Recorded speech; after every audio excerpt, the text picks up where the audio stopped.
Xudo erkakni qachon omadini berishini hech kim bilmaydi. Masalan, 25 yoshlik yoki 20 yoshlik ukalarimiz 35 yoshlik uspeshni o'sha geylikka yurgan yoki yaxshi muvaffaqiyatga erishgan insonga qaraydi, o'shani orzu qiladi-da. Lekin Xudo uni 35 yoshigacha qancha qiyinchiliklarga to'g'lab o'sha vaqtga dunyosini bergan.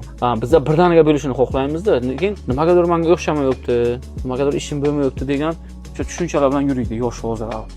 Tezroq bo'lib ketish iloji yo'q uni. Nima uchun shu narsa shakllanib qolgan? Nima deysiz? Platformalarga hamma o'zini uspeshni hayotini ko'pincha qo'yganidan deb o'ylayman. Chunki nazar solsangiz, biror kishi birorta kamchiligini qo'ymaydi. O'zini baxtli ko'rsatishga, o'zini boy ko'rsatishga, o'zini muvaffaqiyatga erishayotgan inson sifatida ko'rsatishga hamma harakat qiladi.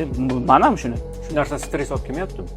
Kimga stress olib kelishiga bog'liq-da. Masalan, sizni o'zingizni baxtli ko'rsatish sizni faqat dushmanlaringizga stress olib keladi.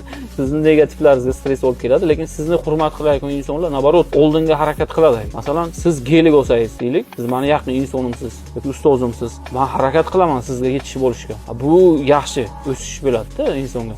Bir kishini muvaffaqiyatga erishishni boshladimi, unga yaxshi qarab kerak. Qanaqadir haydan bo'ldi bu, kechagacha yuradi bu, kechagacha burun o'qib yuradi, sartarosh edi-da bu. Yoki faloncha edi degan anaqa tushunchalarni yo'qotib, Xudo berdi, uspeshni bo'ldi. Gap so'z yo'q. Menga ham nasib qilsin deb niyat to'g'ri qilib qo'yish kerak.